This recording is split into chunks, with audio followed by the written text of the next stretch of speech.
সম্মানিত প্রশিক্ষণার্থী, আসসালামু আলাইকুম। ৪০ নম্বর কম্পিউটার ট্রেনিং ক্লাসে আপনাকে অনেক অনেক অভিনন্দন ও শুভেচ্ছা। ক্লাসটিতে আপনি শিখবেন এমএস এক্সেল ফর্মুলা থেকে গুরুত্বপূর্ণ শীটসমূহ। ২২৩ নম্বর কমান্ড স্যালারি শীট থেকে শুরু করে ২৩১ নম্বর কমান্ড এর শীট পর্যন্ত।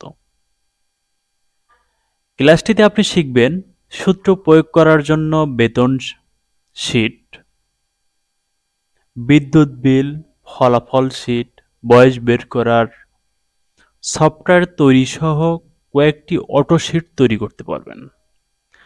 আমাদের শুরুতে দেওয়া আছে স্যালারি শীট। আমি সরাসরি ট্রেনিং বইতে চলে যাচ্ছি।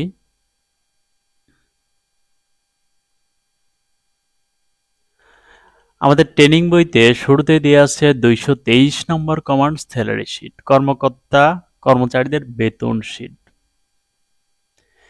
এখানে নাম দেওয়া আছে name, position GM, general manager, আর বেসিক স্যালারি ২০,০০০, হাউস রেন্ট মানে বাড়ি ভাড়া দেওয়া হয় তাকে বেসিকের ২০%। তারপর চিকিৎসা ভাতা দেওয়া হয় বেসিকের ১৫%। তারপরে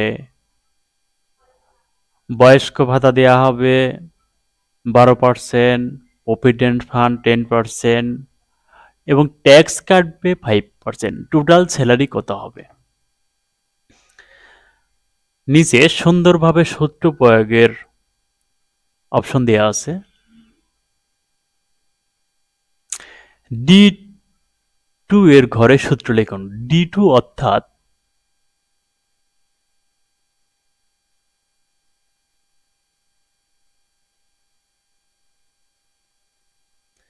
হাউস রেন্ট 20% এই ঘরে বলা হয়েছে। মানে আমাদের বই অনুযায়ী এবং আমরা যে ফরম্যাটটায় এই শীটটা করছি সেই শীটের তথ্য অনুযায়ী এই সেলটা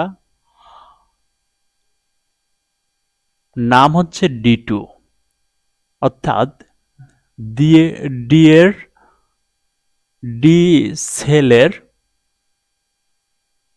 ২ নম্বর কলাম।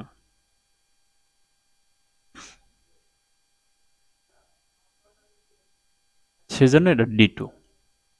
আচ্ছা, আপনারা যদি অন্য জায়গায় করেন তাহলে এই ঘরটা অন্য ভিন্ন নামও হইতে পারে। এখন বেসিকের 20% হলে বেসিক গুণন সে 20%। তাহলে বেসিকের ঘর গুণন 20% ক্লিক করার পরে ইন্টার দিলেই ফলাফলটা চলে আসবে।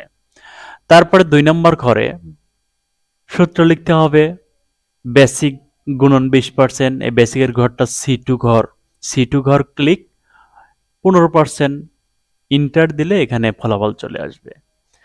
সেম একই রকম ভাবে প্রত্যেকটা ফলাফল বসানোর পরে টোটাল স্যালারির জায়গায়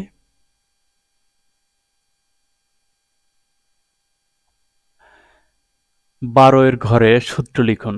টোটাল স্যালারির জায়গায় ৬ নম্বর ঘরে সূত্র লিখতে হবে টোটাল যোগ, বেসিক যোগ, তারপরে বাড়ি ভাড়া যোগ, মেডিকেল ভাতা যোগ, তারপরে আপনার প্রভিডেন্ট ফান্ড যোগ, তারপরে প্রভিডেন্ট ফান্ড মাইনাস আর হচ্ছে ট্যাক্স মাইনাস দিলেই তার মূল বেতনটা চলে আসবে। এটা হচ্ছে স্যালারি শিট। এইভাবে আপনার স্যালারি শিটটা খুব সহজে সুন্দর মতো করতে পারবেন। তারপর রয়েছে ইলেকট্রিক বিল শিট। ইলেকট্রিক বিলটা কিভাবে তৈরি করবেন সেটা এখন আমি একটু বলে দিচ্ছি। আমি বলতেছি আমার বলার উপর ভিত্তি করে এবং বইটা ফলো করলে আপনারা সবাই 100% পারবেন। আমি 100% আশাবাদী। নাম, এরিয়া, মিটার নং, ইউনিট মানে কত ইউনিট বিদ্যুৎ খরচ করছে সেই ইউনিটটা। এখন অ্যামাউন্টের ঘরে সূত্র লিখবেন। অ্যামাউন্টের ঘর আমাদের E2 ঘরটা চলে আসছে, সেই কারণে E2 দা বই দেওয়া হয়েছে, কিন্তু ঘরের কার্সার রেখে তারপরে যে কোনো একটা অপশন আসতে পারে, বা আপনার F2 বা F5 ওর এই ঘরটা হইতে পারে, ওটা কোনো বিষয় না। এই ফলাফল ঘরে কার্সার রেখে তারপরে ইকুয়াল ইফ দিবেন, তারপরে ফার্স্ট ব্র্যাকেট, তারপরে ক্লিক করবেন ইউনিটের ঘর। এখন ইউনিটের ঘরটা আমাদের 2 নাম্বার D2 ঘরটা আসছে, সেই কারণে D2, তারপরে লেস দেন ইকুয়াল 100 কমা, তারপরে আবার ইউনিটের ঘরে ক্লিক, গুণন 5.5, অর্থাৎ 100-র মধ্যে যদি আপনি ইউনিট খরচ করেন, বিদ্যুৎ অপচয় বা ব্যয় করেন, তাহলে আপনার 5 টাকা 50 পয়সা করে বিল দিতে হবে। আচ্ছা, 5.5 গুণন, তারপরে আবার সেম একই রকম লিখবেন, লেখার পরে 200 কমা, তারপরে D2 মানে ইউনিটের ঘর ক্লিক, গুণন 6। 200-র মধ্যে 100 থেকে 200-র মধ্যে যদি বিদ্যুৎ খরচ করেন, তাহলে আপনার বিল দিতে হবে পার ইউনিট 6 টাকা করে। তারপর সেম একই রকম ভাবে 300-র মধ্যে বিদ্যুৎ খরচ করেন, তাহলে 8.5 টাকা দিতে হবে। 400 মধ্যে খরচ করলে, 300 থেকে 400-র মধ্যে খরচ করলে 9 টাকা দিতে হবে। 500 টাকা 400 থেকে 500-র মধ্যে খরচ করলে আপনাকে 10 টাকা পার ইউনিট বিল দিতে হবে। এরকম ভাবে সমস্ত সূত্র প্রয়োগ করার পরে যে কটা সূত্র সেট আপ করবেন, সেই কটা ফার্স্ট ব্র্যাকেট লাস্টে দেওয়ার পরে ইন্টার দিলে এখানে ফলাফল চলে আসবে। ফলাফল আসার পরে এখানে ইউনিটের ঘরে আপনি যেটাই বসান,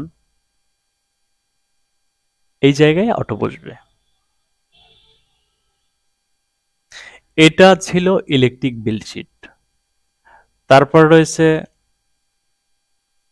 ব্যাংকিং শিট, ব্যাংকের স্থায়ী হিসাবের শিট।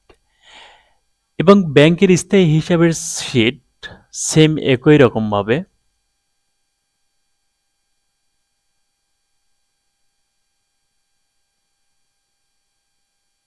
ব্যাংকিং শিটটা আমি একটু বলি আপনাদের। অ্যাকাউন্ট নম্বর, নাম, অ্যাকাউন্ট নাম্বার, তারপর ডেট, 10/10/10 ডিপোজিট করছে 9,500 এবং ব্যালেন্সে দাঁড়াইছে 9,500 টাকা। তারা 15 তারিখে ডিপোজিট করছে 8,000 এবং উইথড্র করছে 5,050 টাকা। তাহলে টোটাল ব্যালেন্স 12,450 টাকা। এবং এই ব্যক্তিকে ইন্টারেস্ট দেওয়া হয়েছে 8%। তাহলে ইন্টারেস্টের এই ব্যালেন্স গুণন 8% দিলে ইন্টারেস্টটা চলে আসবে।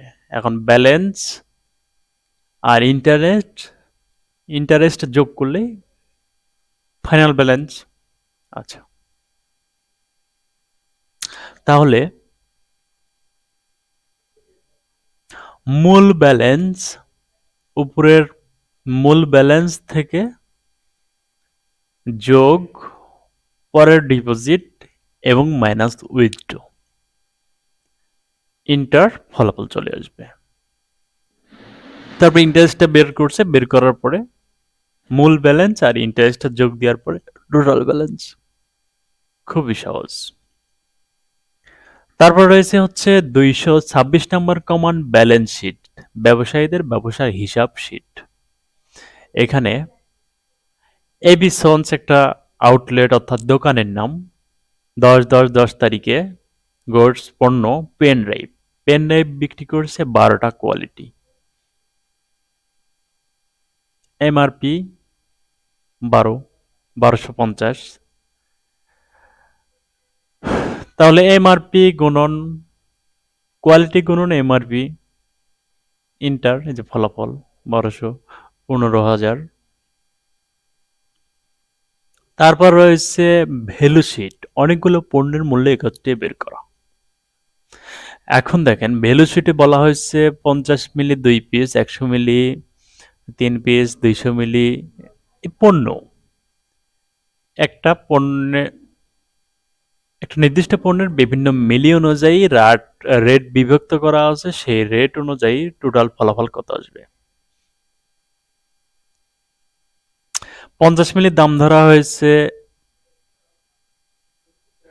A3-র ঘর, অর্থাৎ এর নিচে কার্সার রেখে না, ফলাফলের ঘরে কার্সার রেখে আপনারা সরাসরি সূত্র প্রয়োগ করবেন। A3 ঘর ক্লিক করবেন, ক্লিক করা বলতে A3 এই যে পরিমাণের ঘরটা ক্লিক করবেন। 1 2 3, এখানে আমাদের 1 2 3 দেওয়া লাগতো, মিস্টেক হয়েছে। পণ্যের ঘর ক্লিক করবেন, 2 কে ক্লিক করবেন, ক্লিক করার পর গুণন 65 যোগ, তারপরে আবার এই ঘরটা ক্লিক করবেন, ক্লিক করার পরে গুণন 75, মানে 100 মিলির দাম 75 টাকা, 45 মিলির দাম 65 টাকা। তারপর 200 মিলির ঘর ক্লিক করবেন, ক্লিক করার পরে গুণন 95 টাকা 200 মিলি। তারপরে 300 মিলির ঘর ক্লিক করার পরে গুণন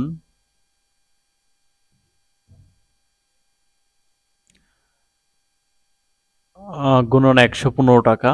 তারপর 400 মিলির ঘর ক্লিক করার পরে গুণন 130, আর 500 মিলি গুণন 154। ইন্টার দিলে টোটাল ফলাফল এটা চলে আসবে। তারপর রয়েছে ইনকাম ট্যাক্স শিট, আয়কর বের করার সূত্র। টোটাল স্যালারি 5,000 গুণন 5% ট্যাক্স, এবং টোটাল স্যালারি থেকে ট্যাক্সটা মাইনাস করলেই ফলাফল চলে আসবে। এটা হচ্ছে আয়কর বের করার সূত্র।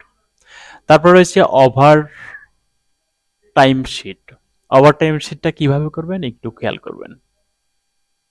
পজিশন ওয়ার্কার, তারপর টোটাল ওয়ার্ক আওয়ার, মানে টোটাল কাজের ঘন্টা, তারপরে total work hour rate balance.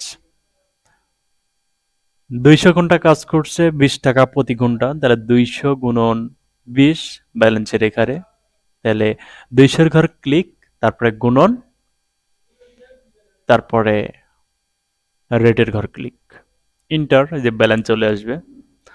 তারপরে এখানে রয়েছে total work, total overtime work, total overtime work 100 ঘন্টা, ওভার টাইম করছে 100 ঘন্টা। আর টোটাল ওভার টাইম রেট, ওভার টাইমের কাজের রেট কিন্তু একটু বেশি থাকে, 30 টাকা। তাহলে 100 গুণন 100 ঘর ক্লিক গুণন 30-এর ঘর ক্লিক, ইন্টার, ব্যালেন্স চলে আসবে। তারপরে সমান সমান এই ব্যালেন্স এবং ওভার টাইমের ব্যালেন্সটা যোগ দিয়ে ইন্টার, টোটাল স্যালারি, এইভাবে কিন্তু চলে আসবে।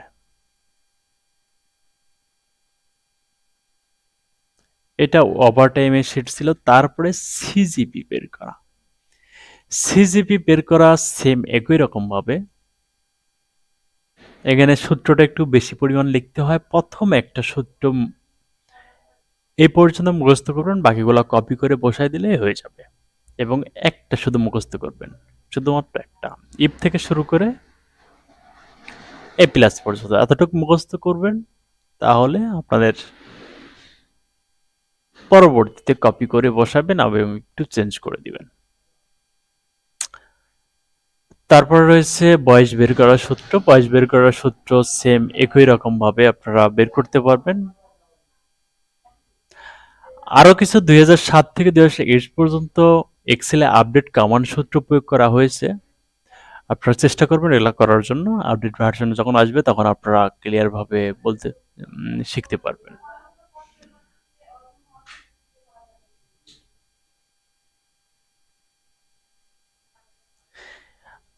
আমাদের 40 নম্বর ক্লাসে পূর্বজ্ঞানসে বলা হয়েছে অনেকগুলো সংখ্যার মধ্যে ছোট বড় সংখ্যা বের করে দেখাও। অনেকগুলো সংখ্যার মধ্যে ছোট এবং বড় সংখ্যা বের করার জন্য ম্যাক্স এর মাধ্যমে বের করতে হবে। সেটা আপনারা গত ক্লাসে দেখছেন এবং অবশ্যই পারবেন। তারপরে শর্টকাট যুক্ত করা, সিলেক্ট করা, রো বা কলাম হাইড এবং আনহাইড করার নিয়ম। হাইড এবং আনহাইড করা তো অবশ্যই পারেন। বাড়ির কাছে বলা হয়েছে একটি ওয়ার্কশিট এর T191 নাম্বার সেলটি কত নাম্বার পাতায় আছে নাম্বার সহ দেখান। এটা আপনারা এক্সেল শিটে গেলে বুঝতে পারবেন এবং দেখতে পারবেন। আমাদের ক্লাসটি ভালো লাগলে অবশ্যই কমেন্ট করবেন এবং আপনাদের জন্য আরো সুন্দর ভিডিও নিয়ে আসার জন্য আমাদের জন্য দোয়া করবেন। সকলে সুস্থ থাকবেন, ভালো থাকবেন। আপনাদের সকলের সুস্বাস্থ্য কামনা করে আমি আপনাদের ৪৪ নম্বর ক্লাস থেকে বিদায় নিচ্ছি। আল্লাহ হাফেজ।